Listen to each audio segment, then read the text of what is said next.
안녕하십니까. CJB 모닝와이드 화요일 아침에 인사드립니다. 지난 9월 22일 잠정 중단됐던 독감 접종이 오늘부터 순차적으로 재개됩니다. 사고에 노출된 독감 백신의 안전성에 이상이 없다는 결론이 나왔기 때문인데요. 네. 다만 의료기관에 많은 사람들이 몰리는 상황들을 막기 위해서 연령별로 접종 기간을 나눴다고 합니다. 그렇습니다. 오늘은 만 13세에서 18세 중고등학생이 대상이고요. 19일부터는 만 70세 이상, 26일부터는 만 62세에서 69세 어르신이 접종을 받을 수 있는데요. 무료 예방접종은 전국 보건소와 지적 의료기관에서 받을 수가 있는데 예방접종 도우미 홈페이지나 앱으로 확인을 한 후 예약 방문을 하면 된다고 하니까 참고하시기 바랍니다. 그럼 오늘 아침 뉴스부터 전해드립니다. 코로나19 방역을 위한 사회적 거리 두기가 어제부터 2단계에서 1단계로 완화되면서 세부 방역 수칙이 변경됐습니다. 학생들도 다음 주부터는 대부분 등교 수업에 나서게 되는데요. 자세한 내용 조상우 기자가 전해드립니다. 사회적 거리 두기 완화를 가장 반기는 곳은 실내 영업장입니다. 집합 금지나 제한으로 영업 손실을 감수해 왔는데 이제 숨통이 트인 것입니다. 그래도 2단계보다는 1단계로 완화가 되면 하고 싶은 사람들이 이제 심리적 위축으로 못 온 건데 앞으로는 많이 더 올 거라고 예상하고 있습니다. 고위험 시설은 11종 가운데 10종이 집합 금지에서 집합 제한으로 완화됐습니다. 다만 유흥업소 5종은 시설 면적 4제곱미터당 1명으로 인원이 제한됩니다. 집단 감염의 연결고리였던 방문 판매업은 계속 집합 금지 조치를 적용받습니다. 종교시설은 정규 예배, 미사, 법회가 허용됐지만 음식물 섭취나 별도 공간에서의 모임 등은 금지를 유지시켰습니다. 실내 50인, 실외 100인 이상 금지됐던 각종 집합, 모임, 행사도 허용됩니다. 단 일시적으로 100명 이상 대규모 인원이 모이는 전시회, 축제 등은 인원 제한을 받습니다. 스포츠 행사는 수용 인원의 30%까지 관중 입장이 허용되고 어린이집, 사회복지시설도 운영이 가능해졌습니다. 다만 경로당은 재개방에 시일이 걸릴 것으로 보입니다. 청주만 해도 경로당이 지금 1,054개소에 달하고 있는데요. 그 제 1,054개 전문 방역 소독을 하려면은 약 2주 정도 소요가 될 것으로 판단되고 있습니다. 다음 주부터는 학생 등교도 대부분 정상화될 것으로 보입니다. 충북교육청은 30학급 이하이거나 학생 수 800명을 넘지 않는 초중고의 경우 오는 19일부터 전교생 등교 수업이 가능하도록 했는데 도내 전체 초중고 472곳 가운데 85%인 432곳이 여기에 해당합니다. 과대 초등학교의 경우 1, 2학년은 매일 등교하고 나머지 학년의 등교를 제한해 밀집도를 맞추도록 했습니다. CJB 뉴스 조상우입니다. 도내 첫 코로나19 구상금 청구 절차가 시작됐습니다. 지난 8월 광화문 집회 참석자 중 행정명령 미이행자인 70대에게 내려진 건데요.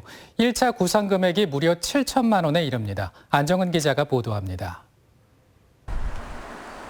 청주시가 코로나19 구상금을 청구키로 한 대상은 8.15 광복절 집회 참석자인 70대 A씨입니다. A씨는 집회 참석 사실을 숨기고 진단 검사도 거부하다 시어머니 B씨의 확진으로 검사를 받았고 집회 참석 2주 만에 확진 판정을 받았습니다.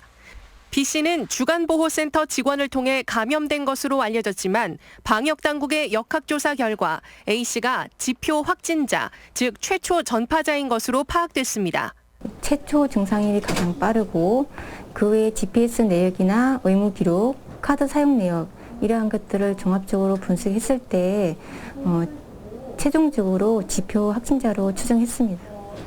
A씨는 확진 판정을 받기 전 나흘 동안 한 병원에서 입원 치료를 받았던 사실도 숨겨왔던 것으로 드러났습니다. 이에 청주시는 지난달 1일 A씨를 감염병 관리법 위반 혐의로 경찰에 고발했고 A씨를 비롯한 N차 감염자는 모두 8명, 이 중 청주 확진자는 6명으로 파악했습니다.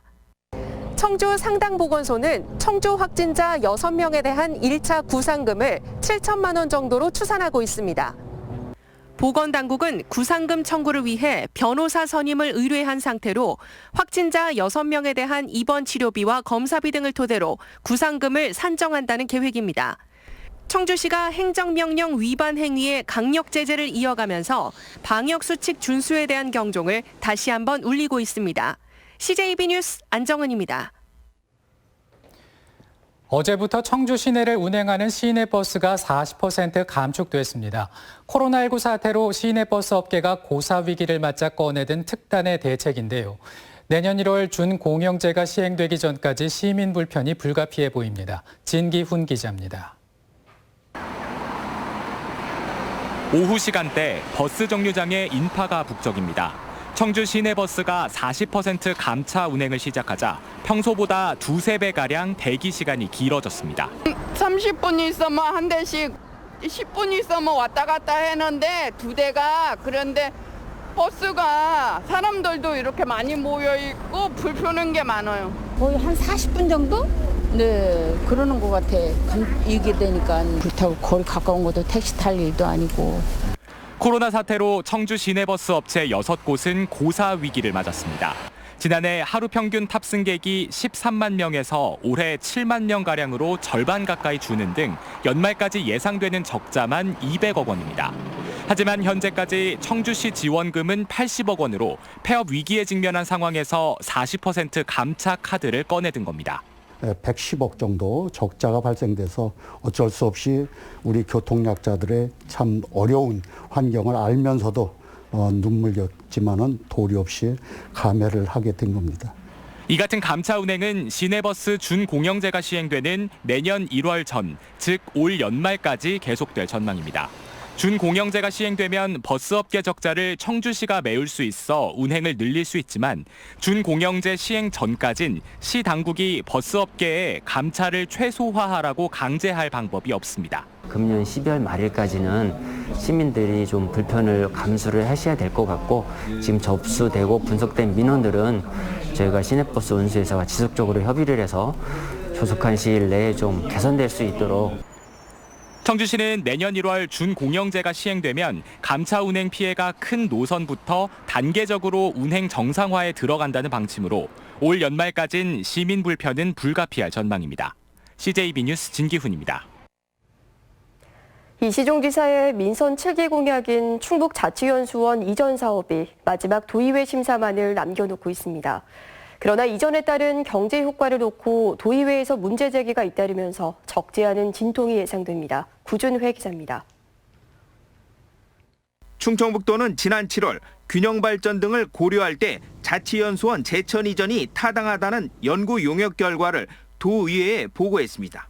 하지만 한국산업관계연구원에 의뢰 분석한 결과 편익 비용 분석, 즉 BC가 0.4892에 불과했습니다. 기준인 1에 미달하는 만큼 경제성이 떨어진다는 얘기입니다.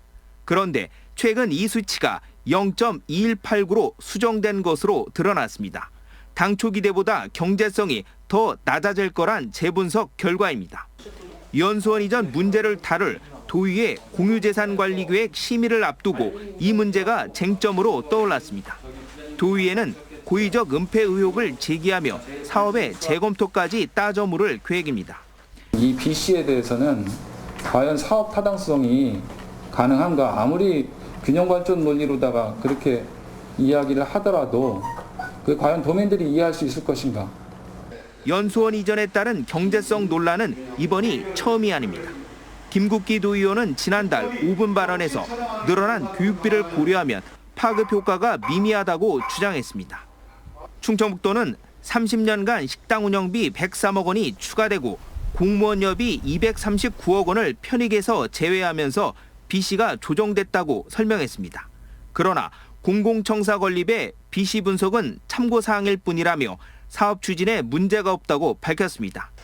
임시회 기간 연수원 이전의 경제성을 놓고 집행부와 도의회 간 공방이 예상됩니다. 사실상 마지막 관문인 도의회 공유재산 관리계획 심의 통과 여부는 임시회 마지막 날인 23일 결정됩니다. CJB 뉴스 구준혜입니다. 단양군이 세계에서 두 번째, 동양에선 가장 긴 산악형 슬라이드를 새롭게 선보였습니다. 만천하 스카이워크와 짚라인, 알파인 코스터와 함께 단양의 새로운 체험관광 명소로 떠오를 전망입니다. 이윤영 기자의 보도입니다. 워터파크에서나 보던 슬라이드가 산 정상에 첫 선을 보였습니다. 물을 사용하지 않는 대신 탑승용 매트에 올라 원통형 슬라이드를 타고 쏜살같이 내려가는 새로운 놀이시설입니다. 총 길이 264m, 시속 30km의 속도로 12곳의 커브 구간을 돌아 내려가면 간담이 서늘해질 정도입니다. 무섭고 떨리는데 그래도 한번 남자니까 도전해 보고 싶었어요. 그래서 한번 용기 내서 타보려고요. 단양군이 15억 9천만 원을 들여 국내 최초로 선보인 만천하 슬라이드입니다. 캐나다에 이어 세계에서 두 번째로 길고 동양에선 가장 깁니다. 산 정상에서 거의 수직으로 떨어지는 듯한 스릴감에 32개의 투명 아크릴 창이 설치돼 있어 바깥 풍경을 보면서 속도감을 제대로 느낄 수 있습니다. 슬라이드의 최고 시속이 30km까지 난다고 하는데요. 제가 직접 시승해 보도록 하겠습니다. 네, 팔 벌리시고요. 네, 내려오면서 속도가 점점 더 빨라져서 체감 시속은 60km가 넘을 정도로 정말 정신이 하나도 없을 지경인데요. 여름 한철 즐길 수 있는 워터 슬라이드와 달리 사계절 이용이 가능한 데다 조망 카페와 휴게 시설을 갖춘 트리하우스도 함께 문을 열어 관광객 유치에도 한몫을 할 전망입니다. 추석 명절뿐만 아니라 이제 연휴 기간에도 한 5,000명, 6,000명 정도 이렇게 몰려옵니다. 예, 그분들한테 새로운 놀이 시설을 하나 더 만든다는 그런 뜻으로 만들었습니다. 예.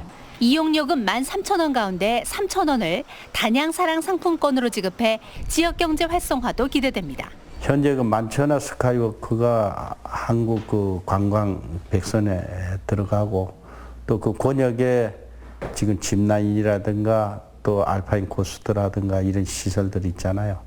이제 그거와 함께 어우러지면서 메가 슬라이더가 이제 새로운 또 관광 명소로 부각이 될 것이고 또한 올 연말쯤이면 모노레일까지 개장해 단양 1,000만 관광객을 견인하는 국내 최대 체험형 레포츠 시설로 자리매김할 전망입니다.